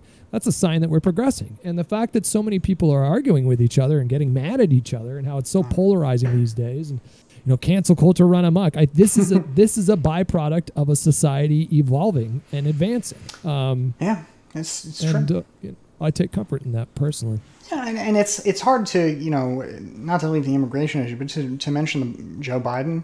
Like, it's hard to imagine exactly what a President Bernie Sanders, who has otherwise the same House and Senate, would do that was particularly different. I mean, if he can't, for example, get the votes on the minimum wage, what is he going to do on the minimum wage that President Biden didn't? Well, now, maybe there are differences, but I think you would hear from a lot of people, and this is what I hear, is they want a champion. They want somebody that's going to get up there, even if you lose legislatively. They want somebody to get up on that podium, to use that bully pulpit, to drive that point home and to stop. Like, even if you lose the fight, the rhetoric doesn't stop. You keep the fight going. But that's where I That's where I kind of diverge with a lot of people, because like when the minimum wage fight was lost, when we didn't have the vote for Manchin and Sinema, when it was clear that we didn't have the votes, I just kind of I was up, I was a little upset, because I like the idea of doubling millions of people's wages in this country, even with the cost of the slight depression when it comes to new jobs and new hires and stuff like that. I saw that as a good trade-off. Maybe there are better ways to achieve income inequality, but this is certainly one of those ways, and it would have done, I think, a lot of good. And I was upset about that, but a lot of people really wanted Biden to they wanted him to fucking go to West Virginia and just pressure the shit out of Manchin, even though that's a state that Trump won by 30 points. And they wanted Biden to go to Arizona and put a bunch of pressure on Sinema and basically, ostracize them and make them pariahs in their own party, when we have like just such a slim majority in the Senate. We don't even have technically a majority. Yeah. And so, I don't know what Bernie would have done differently by now. Like, I think Biden and the first 3 months of Biden's presidency so far, I don't know if it would have been like too much different from Bernie. And I think Bernie's laid a lot of praise on Biden these days too. For getting that COVID spending bill passed was huge. It was a big fucking deal. It's wild, actually. President Bernie Sanders, I think we would all be seeing the knives out for him by now. I mean, the first drone strike from President Bernie Sanders, who said on the campaign trail, by the way, "Oh yeah, I would use drones. Yeah, I'd do that." President, it would just like this idea of a champion, though. I do get that to some degree, but I guess that was the idea for Trump, right? And what exactly, was Trump's he was a champion for some ideas, and there are some ideas now that are more thoroughly a part of our politics than they were before, like, say, trade restrictions. That was not really a big thing before Trump made them a big thing. So there is something to that. It was a big thing on the left. It was a big thing on the left. Like, a lot of people on the left opposed these programs like TPP and NAFTA. Oh well, but in terms of like mainstream politics, there weren't a lot of like counterforces to these trade agreements. So that's a good way to put it. So like there's certainly something to that, but it's I suppose comparing that to being able to get a 50 votes on a COVID relief bill of 1.6 or 1.9 trillion. That's 1.9. Yeah, I take the COVID bill. Yeah, me too. Not to mention the possibility of winning another election, hopefully. So. Right. Yeah, I'm pretty optimistic about 2022 and 2024 right now. If Biden continue, like if the next year and a half are exactly the same as these first few months, I think we have a great chance to expand our majorities and to retain the presidency, and hopefully shift the conversation in this country towards being more open to a strong welfare state. Like, a lot of people in this country just don't like that word, welfare. It just, after decades of propaganda like welfare nannies and that kind of shit, like going back to like the Reagan era. For a lot of people see these sorts of government handouts as a sign of personal failure, and I think like many would probably even reject that help even if they would qualify for it because of the stigma attached to it. Yeah. But hopefully, as there could be a silver lining coming out of this last year of COVID and sort of reimagining what the role of government is. If you would have told me that we would have passed the kind of thing, my idea of like government intervention in an economic downturn is like the lackluster packages we got during the Obama administration. So I couldn't, it was hard for me. And I got a little hopeless after a while because you know, I really like strong social safety nets, and I think that's super important. But I see this moment that we're in right now. We have a unique opening to change the entire discussion about welfare programs in this country. Yeah. And hopefully we get to see that realized. I'm hoping that something disruptive doesn't come in and just completely take, like if there's another terrorist attack or something like that in this country, that would be a nightmare. Yeah, I think you're right. Yeah. Absolutely. I do think the Republicans would rise to power once more because they're very good at playing on people's fear of the other. Yeah. You know, you're old enough to remember the post 9/11. It was just a nightmare being in this country and being like anti-war. It was it was rough. Yeah, I mean, I wasn't in the anti-war movement. I was in high school, but I do remember that though. Like the people, whenever they talk about cancel culture now, you know, spare a thought for the Dixie Chicks. You know, I don't know if you remember them, but the original. Oh yeah. You know, the original, at least for you know, our generation, I would say, victims of cancel culture. Huge Dixie Chicks fan. I fucking love the Dixie Chicks. I should call them the Chicks now. I feel like that's kind of like dead naming, right? A little bit. I want to be respectful, but it feels more disrespectful to say the Chicks than the Dixie Chicks for some reason. I forgot about the change. So yeah. Right. Yeah. So how did you get into?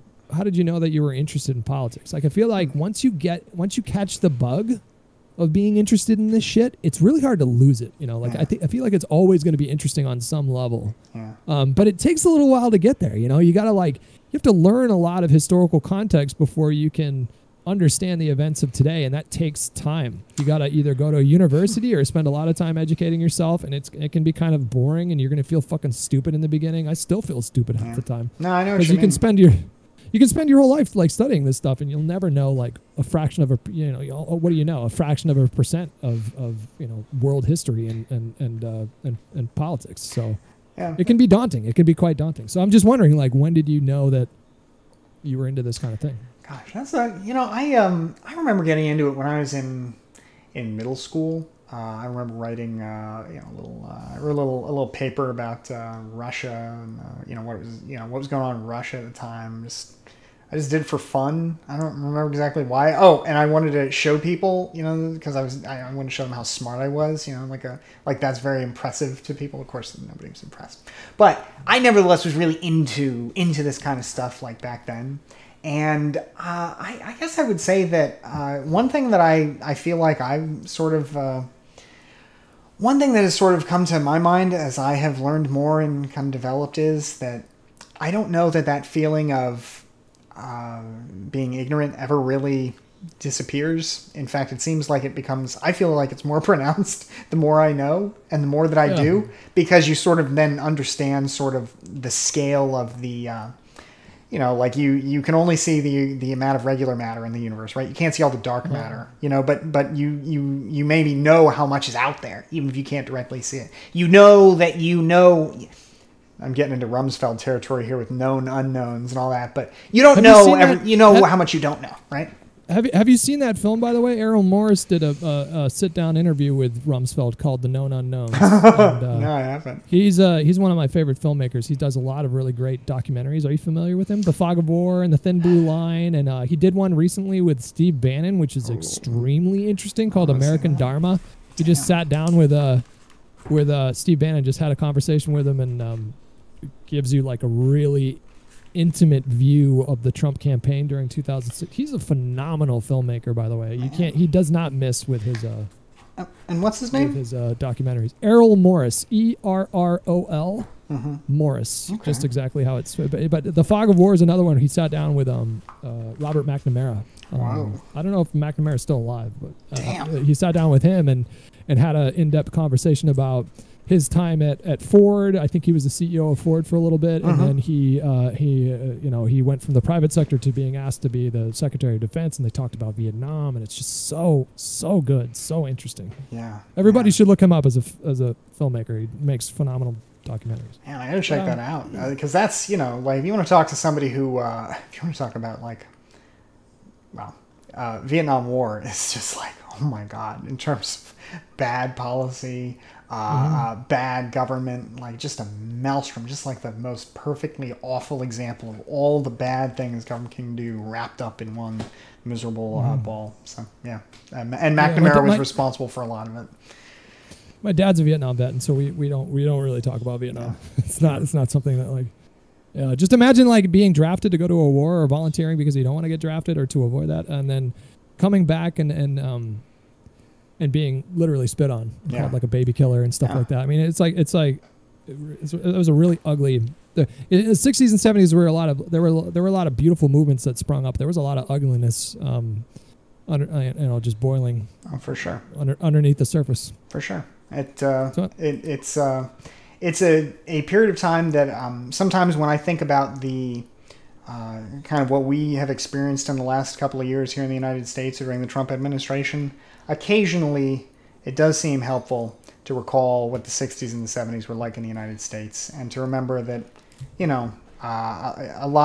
we've made a lot of progress in terms of being able to do things, make productive change as well. Because of course a lot of productive change was made back then, but there also were, some very destructive riots. The government cracked down on domestic dissidents very much more directly than now. The draft, the Kent State massacre. They literally murdered people for protesting. Yeah, back in the, it was. Back in the, it was pretty. Well, I mean, like even like this. Well, I guess who knows? We don't know exactly what the government is doing now. Maybe they're active on Twitter, and these tanky accounts are just a big psyop, from the feds. Who knows? But the feds were. I mean, they were very directly involved in tracking people like Martin Luther King and what they do, and it's pretty. I think it was confirmed that the FBI sent a letter to Martin Luther King that contained a tape recording of him, maybe having sex with somebody, and the letter basically said, "Yep, you only have one way out, buddy. You better kill yourself." And not saying it directly, but very clearly implying it. COINTELPRO, I think is the name. Counterintelligence Program, I think was the name of that. And there's a movie that just came out on HBO Max called Judas and the Black Messiah, where it's all about Fred Hampton. It's all about the guy who he was like working for the FBI undercover, like in Fred Hampton's circle. It's a really great movie too. I got a lot of movie recommendations for you, Bastia, but that can be a conversation for a different day. Yeah. But I think the period of time that we're in right now is, I would say, roughly equivalent to the fork in the road that we found ourselves in during the height of the anti-war movement in the 60s.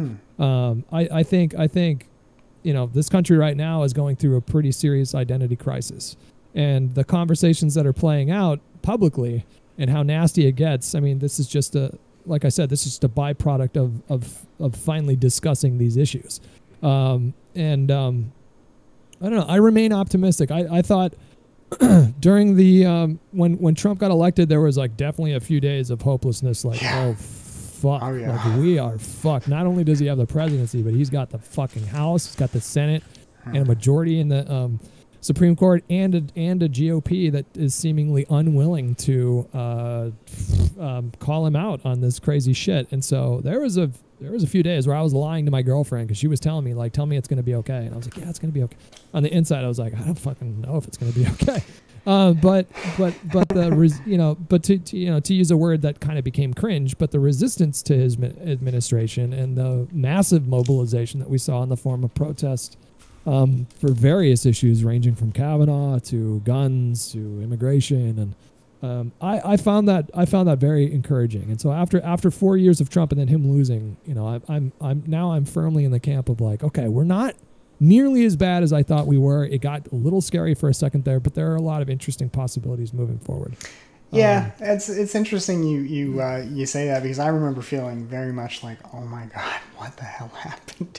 And but it also, in some ways, now that he is gone, in some ways, well, for now he's gone. Now, in some ways, I don't think he's going to win. He might win the nomination, but I think he has tainted his own legacy so much that he alienated enough people in his own party to really lock him out. I think maybe I'm being a little too idealistic. I don't know. After the first one, I wouldn't count anything out, right? But that said, we at least there was some benefit in him being criminally incompetent. That perhaps, some benefit in the sense of, I don't know. I think about folks like Josh Hawley who are, Tom Cotton, who are very authoritarian in their inclinations and who are much more capable and have more experience in government. And those people are pretty spooky to think about them taking over the reins of this movement that Trump has got going. So in some sense, it could have been a lot worse there. But, I guess I would say as far as the comparison with the 60s goes, at least we don't have an issue quite like Vietnam at the moment, at least, and that's a good thing, because Vietnam really destroyed the Johnson administration's ability to get a lot of stuff done politically that they wanted to do. He wanted to do that, the Great Society and all these social welfare programs, and the Vietnam War really was a kind of a millstone around his neck that kept him from being the kind of president he wanted to be.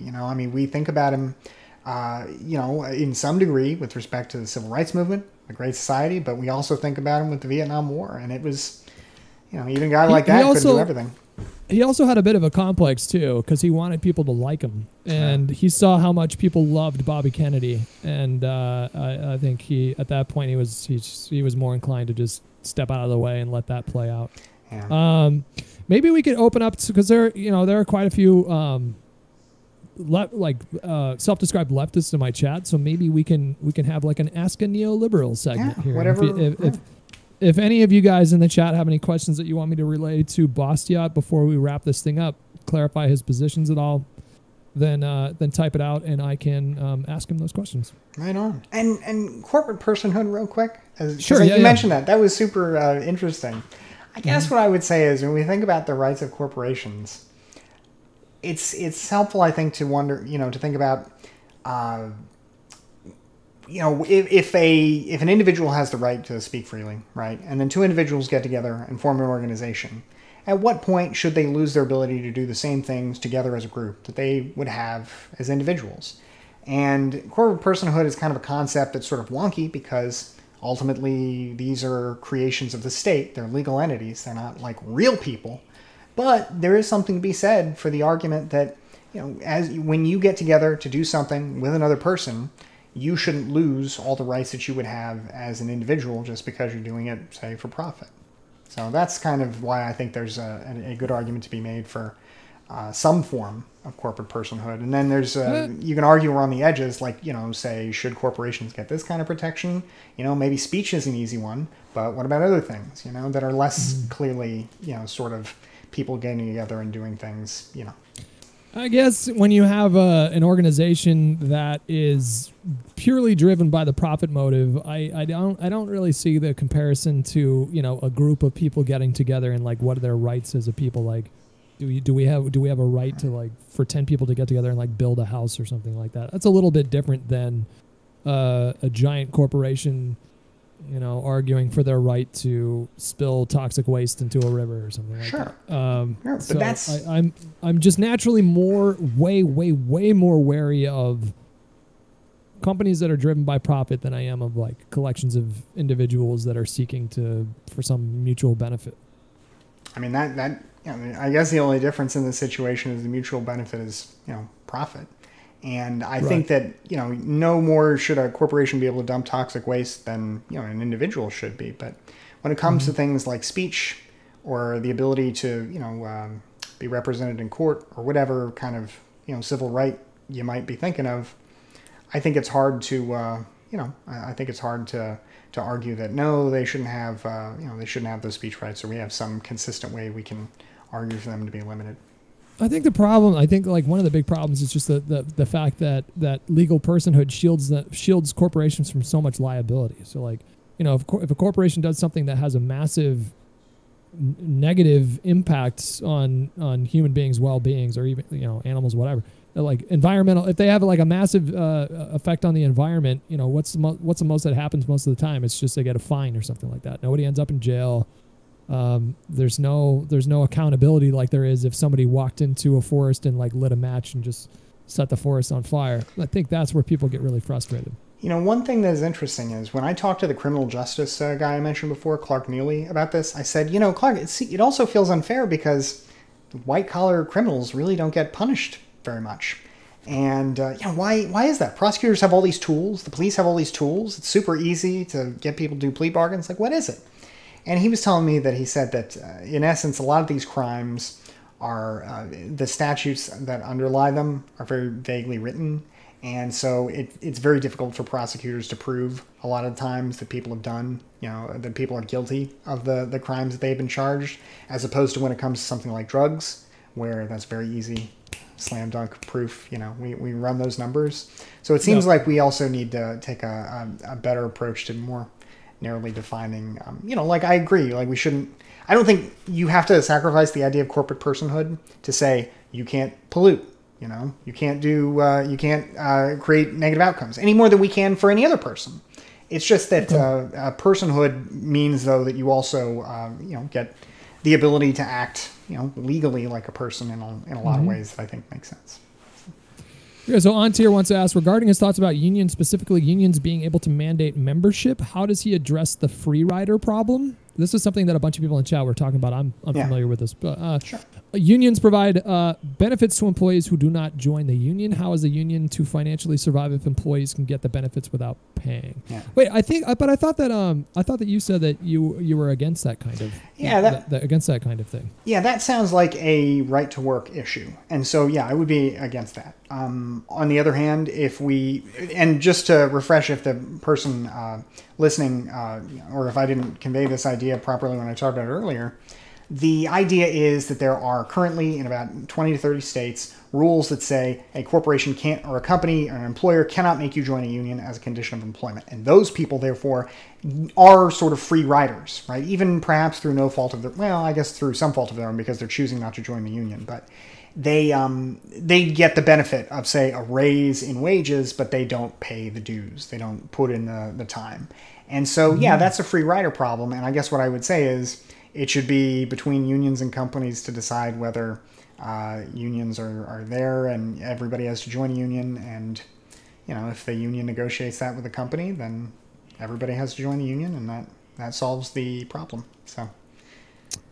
Okay, so Blue Highway wants to ask, serious question, what is Bastiat's view on markets that have inelastic demand, such as healthcare, housing, transportation, food, etc.? Yeah, so food, I think, seems like one that is pretty successfully done mostly through private market, and I would like to supplement the needs people have with we have food stamp program. I would like to change that to be a basic cash benefit, something more like what Andrew Yang talked about.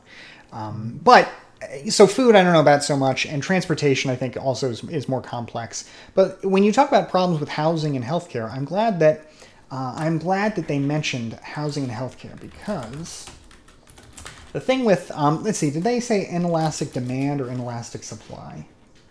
Inelastic demand, I think. Okay, so when the demand for the product doesn't change as much as the price for it changes, like these are always in high demand, right? I think the thing to do with those is to look at, what solutions can we do to increase the supply or increase the affordability? We talked about healthcare earlier, and it seems like, again, I'm open to the argument that maybe somebody has designed a free market healthcare system that just hasn't been given a chance to work yet. Maybe we can talk about that someday. But as far as I can see, it looks like universal healthcare programs on the line that say the Netherlands, which I've heard has the best healthcare system in the world, or one of them. Netherlands, Germany, Taiwan. This isn't Medicare for all. The government doesn't nationalize everything. They just have a lot of government involvement to ensure that prices are controlled to some degree, that everybody has universal access, and things like that. Mm-hmm. So that seems like the way to go on healthcare. Housing is one that we talk about actually a lot on our channel, because there are a lot of neoliberal type housing experts. And the big problem with housing seems to be that there are people who want to build housing, but there are restrictions in place that keep people from building the housing that they would otherwise build. So, for example, the classic, and I don't know where you live specifically in California. I don't know, whether that's Southern California. Okay, so you have probably experienced the sort of very tight land use restrictions in a lot of California. And those have loosened somewhat over the last few years. But okay, well, not personally. In places like San Francisco, they have very strict building rules. And they have a limited amount of space to build in. And so it becomes very difficult to meet the high demand to live in this place that is very nice. It's a very pleasant place to live. And also there are a lot of, well-paying jobs there and all that stuff. So a lot of people live there. And yet there are restrictions on building. There are a lot of single-family zoning restrictions and things like that. So the example or the answer that the first answer that folks like me typically go for is to say we should make it easier to build more housing. And that means doing away with single-family zoning so that you can't prevent someone else from building an apartment complex or a duplex or whatever. You can't. Mm-hmm. And this sort of is an issue that came up during the end of the Trump campaign in 2020 when he was saying, save our suburbs and all that. Right, yeah. Yes. Yeah. And the Democrats are going to destroy your suburbs because they were talking about some of these policies. Joe Biden was talking about, I don't know what the status of this is right now, but talking about the idea of rewarding local governments that liberalize these building restrictions and make it easier to build more stuff. And therefore, comes the reactionary sort of, no, single-family zoning. They want to take away our suburbs from us. And, that's not really the goal. The goal is just to say, look, if I have a piece of property and I want to build dense housing, dense residential construction, I should be able to do that. So not only is it an individual freedom issue, but it's also increase the supply of housing issue. And the more housing we have, the more affordable it becomes. And, we also should have, certainly in the meantime, an expanded program for, say, Section 8 housing, like the housing vouchers. Right now, that program is not fully funded. So basically the amount of money that's available each year, and it doesn't even come close, I think, to covering the whole thing. I want to say it's like 30% the last time I talked to someone. It doesn't come close to covering the full thing. You just go on a waiting list and you wait to get your Section 8 voucher. And that's our big public housing cash program. So what I'd like to do is, in the meantime, until we can liberalize all these zoning rules and make it easier to build and therefore solve the supply problem, I would also like to address that affordability issue with fully funding the Section 8 housing voucher program, because that seems to be a good way to also incentivize, construction of affordable housing. So. Let's close it with one last question here from Nakwaman, because I gotta make some dinner. I really enjoyed this conversation, by the way. Thanks for coming on and thanks for having sharing your ideas. I wish I was on issues like housing and stuff. I'm just completely out of my depth, so I don't have a lot. You could be saying stuff that's complete bullshit. I wouldn't be able to push back. Well, I can give you the other view on it.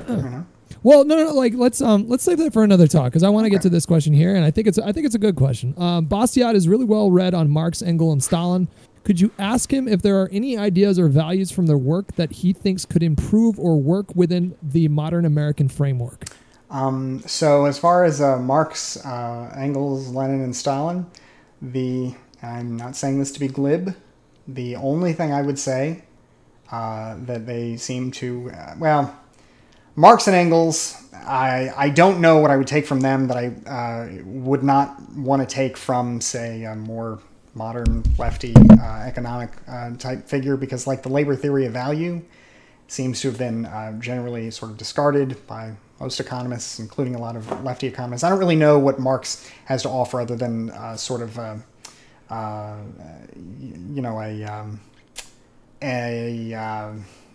don't know, an argument about exploitation generally. Yeah, I was going to say, what about the promotion? What about the promotion of ideas of these power imbalances between the labor force and the owners? Yeah, I mean, that sort of in the general sense, sure. Although there've also, you'd probably want to go for somebody more modern there. In terms of like what the Soviet Union has to offer, I would say that the Soviet Union, in terms of things that it did that the United States was not able to do, it seems like the real ability of the Soviet Union, like the real success story, is the ability to build, to focus state power on single-minded objectives and come from behind, from a very low point in achieving those objectives, and particularly with respect to like heavy industry. And the two examples that come to mind are the military and space production, which is very, I think, analogous in how it works to the military. I mean, a lot of the early spacecraft were just giant missiles with, with satellites on top, right? So the Soviet Union was super good at taking its much smaller economy and extracting a lot more military value from it. And sure enough, they contributed very mightily to victory in World War II, and they kept up with the space race. They put the first man in space and all that stuff. They built the atomic bomb, even after having their country absolutely destroyed. But in terms of all the things that I think most people are concerned with, good outcomes for people, really wasn't that great. And, there were a few successes here and there, but there were also just categorically unrecognized costs. And to sort of bring it back home, the first thing we talked about was the environment. And something that's fascinating is, the Soviet Union, of course, wasn't particularly concerned about climate change, not only because, it wasn't as big an issue at the time, although people were, including the Soviet Union, aware of it, but because, the Soviet Union was a dictatorship, an oligarchic dictatorship, and didn't really have any incentives to clean up its pollution either. And it was very inefficient. It generated about, I think it was, I'd have to pull the number, but it generated like twice as much pollution per unit of GDP. So it's very inefficient. But nevertheless, if you want to build a big space program on the back of a small economy, you want to build a lot of tanks on the back of a small economy, Soviet Union has a lot to teach. So that's my unironic attempt to answer that question positively from the Soviet perspective. Well, thanks again for coming on. I appreciate you sharing your insight. I enjoy these conversations quite a bit. Yeah, and I've been paying attention to you more and more over like the last year. I think we have different like fundamental beliefs. You're definitely more educated than me, so you can get into the weeds more than I can. But I do see you. I do see people like yourself, even with like slightly different beliefs or whatever, as allies in this moment. Long term, maybe we may differ, but as far as pushing back against what we face over here, I think it's really important to have these conversations and to not for it not to devolve the way that it normally does on social media. Yeah, for sure. I think just having somebody who describes himself as a neoliberal, having someone to come on like my stream and have this conversation is enough to piss some people off. But hopefully that changes a little bit more over time, because I think there's values in these value in these exchanges. I really enjoyed talking with you, Hutch. Clearly, I'm very excited about this stuff, and you just asked really fun and interesting questions. So I really appreciate your time and for the chance to talk with your viewers and with you. And I hope we can do it again sometime, because I had a lot of fun. Yeah, let's do it again.